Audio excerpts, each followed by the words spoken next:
don't know what domestic violence is, the first thing that comes to their minds usually is something physical.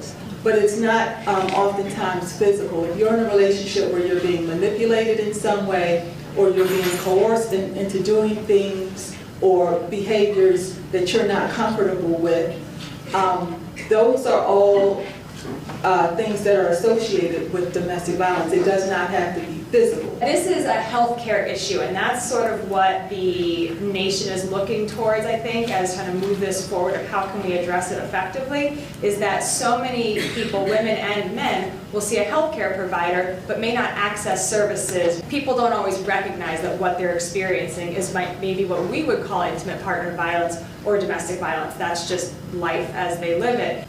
But I am also a survivor of a brutal attack in 2007 when I was beaten and endured fractured ribs, bruised lung, displaced cervical vertebrae, which leaves me with permanent neck damage today by the savage hands of the narcissist I was married to.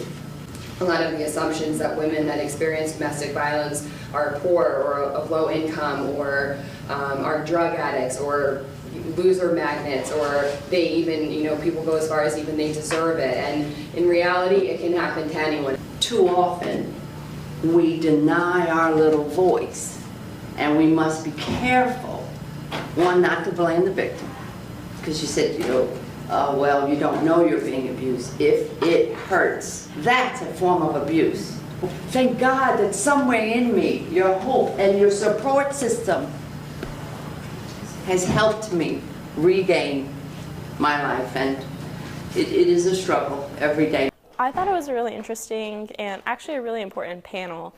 Domestic violence is something that we don't really talk about. It's a really taboo topic for a lot of people. The survivor definitely highlighted her struggles and her journey, how it affected her, while the student dentist, who is her dentist, was able to really talk about how she was able to restore her self-confidence and her self-worth.